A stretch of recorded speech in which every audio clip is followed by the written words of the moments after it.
주님의 평안이 함께 하시기를 바랍니다. 어느덧 6월 셋째 날 6월 3일 목요일입니다. 오늘 주시는 말씀은 잠언 18장 1절에서 12절이고요. 오늘의 말씀의 주제는 함께 어울리는 삶, 더불어 손잡고 살아가는 생활, 그것이 지혜로운 사람이다. 이런 주제를 가지고 말씀하십니다.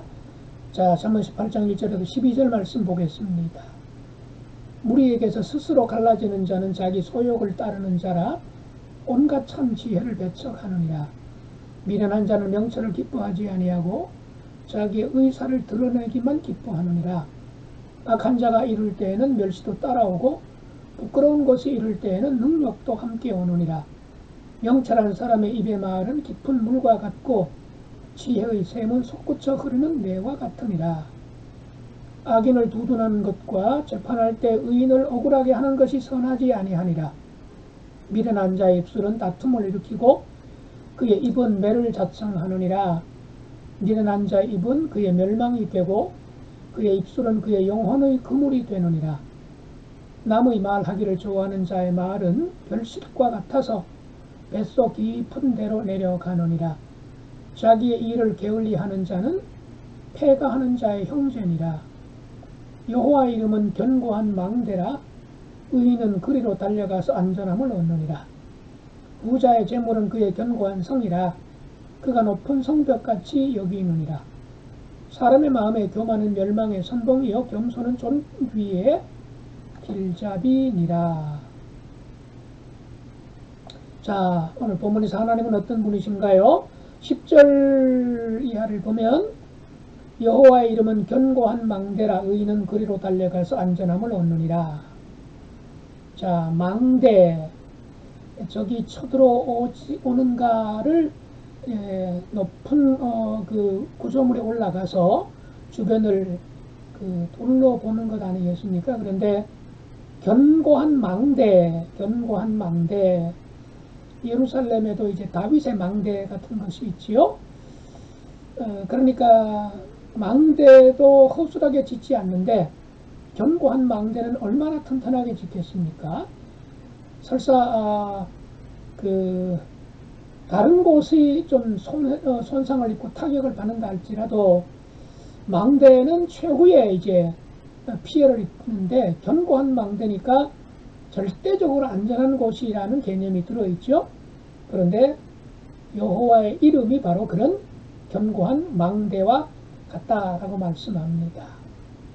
그러면서 무슨 말씀을 이어갑니까? 의인은 그리로 달려가서 여호와의 이름으로 달려간다는 거죠. 즉 여호와께 달려간다는 것입니다. 그러면 안전하다는 거죠. 궁극적으로 의지하고 피할 곳은 하나님 품이라, 그런 뜻이지요.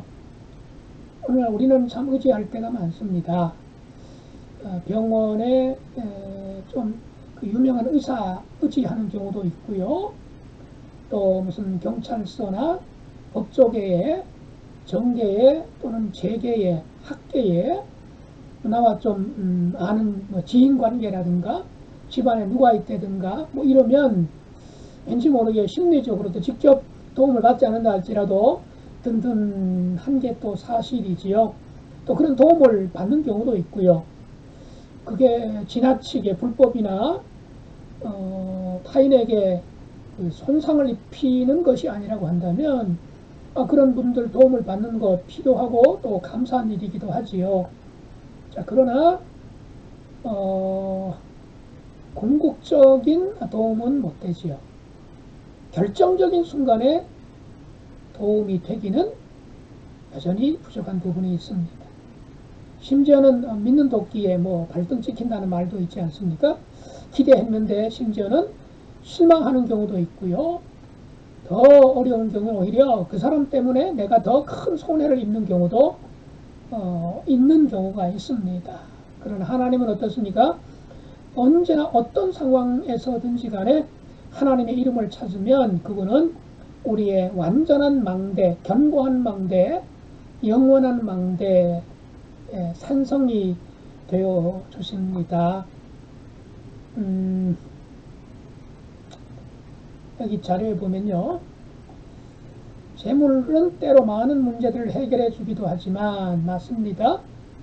돈 가지고 안 되는 일이 거의 없다, 그런 얘기들을 하기도 합니다만, 돈 가지고도 안 되는 일, 예, 있죠. 많지요. 정말 궁극적인 것, 돈 가지고 해결이 안 되지요. 예, 하나님은 자기의 이름을 부르며 달려오는 겸손한 자를 안전하게 품어주실 뿐만 아니라, 예, 그런 사람을 높여주십니다. 오늘도 하나님의 이름을 찾고요, 주님의 품 안에서 주님과 손잡고 걸어가시기를 주님의 이름으로 축복합니다. 자, 오늘 주시는 교훈, 우리에게 주시는 교훈이 참 많죠. 오늘도 1절과 2절에서는요, 무리에게서 스스로 갈라지는 자, 이게 뭐냐 하면, 여러 사람들하고 함께 지내다가 어떤 내 생각을 말했어요. 내 주장을 말했어요. 근데 그것이 다른 사람들과는 너무 차이가 있고, 누가 보더라도 조금은 이제 맞지 않는 잘못된 생각, 또는 자기 욕심에 사로잡히거나 자기 주머니를 챙기기 위한 자기 탐욕을 표출했을 때에 누구도 그것을 쉽게 받아들이지 않을 수 있겠지요. 그럴 때 그냥 화를 내면서 또는 뭐 삐껴서 그 무리를 벗어나는 경우가 있습니다. 그런 얘기를 지금 말하는 거예요. 무리에게서 스스로 갈라지는 자는 자기 소욕을 따르는 자라. 예, 그 무리들 공동체 전체를 생각해야 되는데, 자기 유익에, 자기 눈앞에 이득에 그냥 사로잡혀서 막 주장하고 열을 띠다가 그게 안 통하면 그냥 선을 그어버리고 욕을 하거나 이런 경우가 있습니다. 예, 자기에게 갇혀서 자기 생각만 옳다고 여기면서 다른 사람의 말은 받아들이지 않으려고 하는, 이걸 배타적인 태도 또는 독선적인, 독단적인 그런 자세라고 할 수가 있지요. 참 이런 사람이 어떤 무리의 공동체에, 또 심지어 교회에 있을 때에 정말 참 힘들어지지요. 많은 사람이 상처를 입기도 하고 어려움을 겪기도 합니다. 그래서 내 생각에는 분명히 내가 하는 생각이 옳다 하더라도 다른 사람 전부가 다 틀렸다고 할 때는 한 걸음 좀 물러서서 기다릴 줄 아는, 또는 생각할 수 있는 시간, 혹시 내가 잘못 판단하고 잘못 알고 내가 확신에 빠져서, 자기 확신에 빠져 있는 것은 아닌가, 이런 것들도 돌아볼 수 있는 사람, 그 사람이 지혜로운 사람이라고 하는 얘기지요. 자, 그럼 4절 말씀 보겠습니다. 명철한 사람의 입의 말은 깊은 물과 같고 지혜의 샘은 솟구쳐 흐르는 내와 같다. 예, 또다시 말 또 교훈합니다.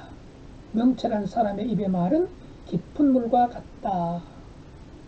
예, 깊은 물은 요란하지 않습니다. 오히려 고요히 흐르는 속성을 가지고 있지요.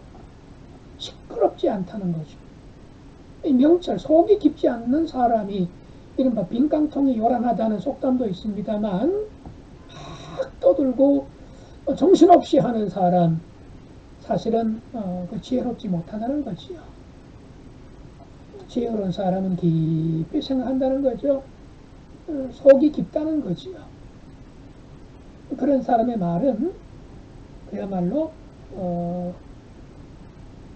물 흐르듯이 말을 합니다. 불안해하는 사람들을 이렇게 안정되게 심리적으로 마음을 이제 진정시키는 그런 기능을 하기도 하고요. 또 그런 사람의 말은 땅을 적시는 그 시냇물처럼 사람들의 메마른 마음을, 찌든 심령들을 시원하게 해주는 그런 힘을 발휘할 수 있다는 거죠. 그런 사람이 지혜로운 사람이라고 하는 겁니다.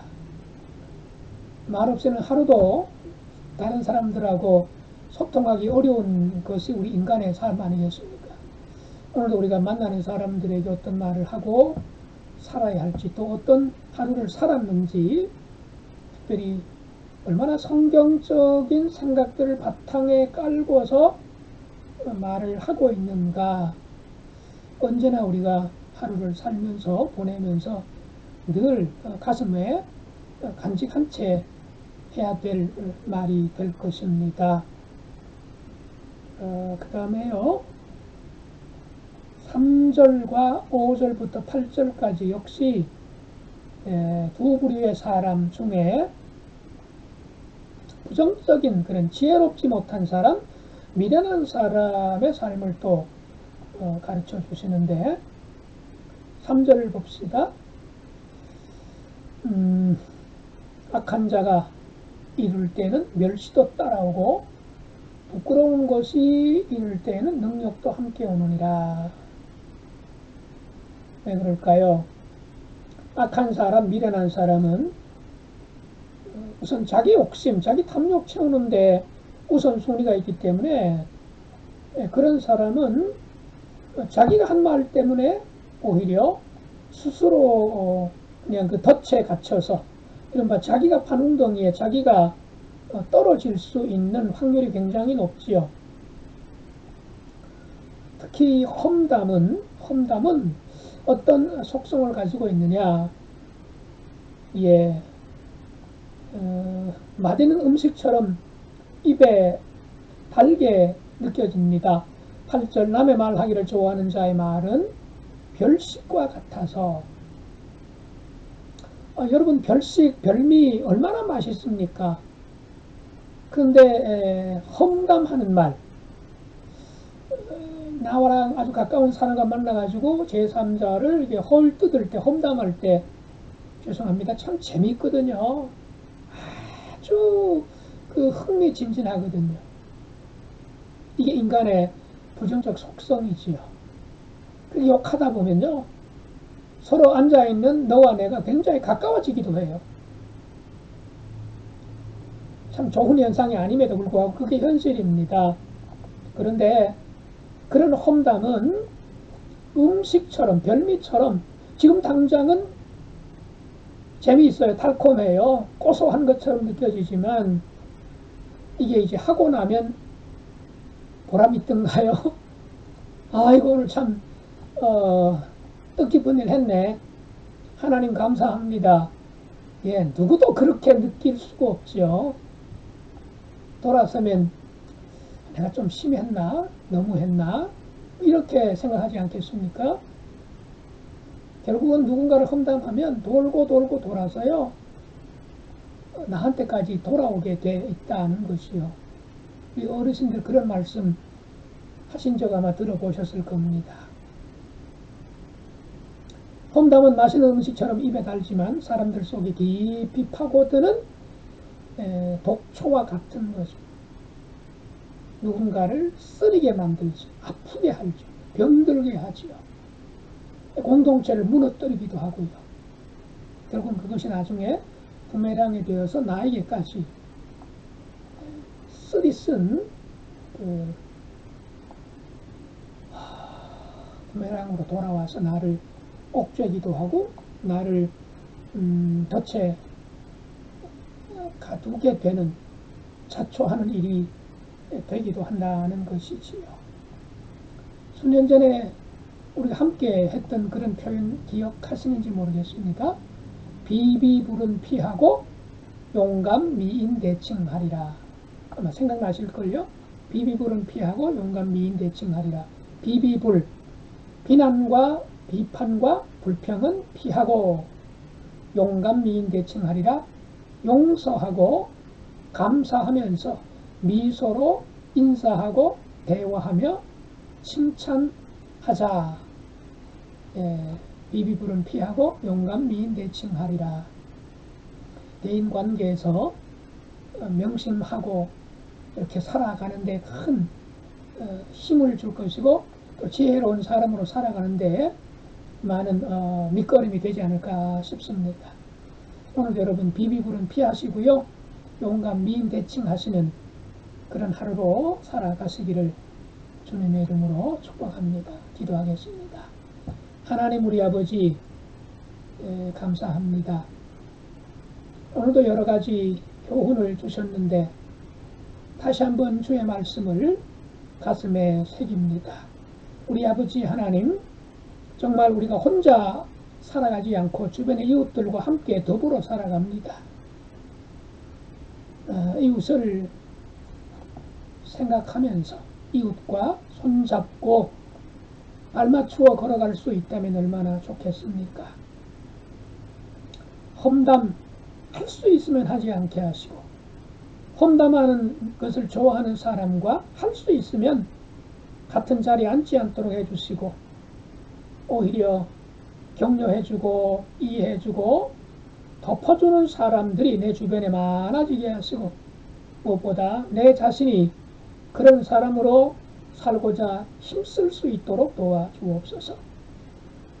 비비불은 피하고 용감, 미인, 대칭하는 그런 사람, 비난과 비판과 불평은 피하면서 살게 하시고, 용서하고 감사하고 또 미안해하면서 미소로 인사하고 대화하며 칭찬하며 살아가는 저희 모두가 될 수 있도록 도와주시옵소서.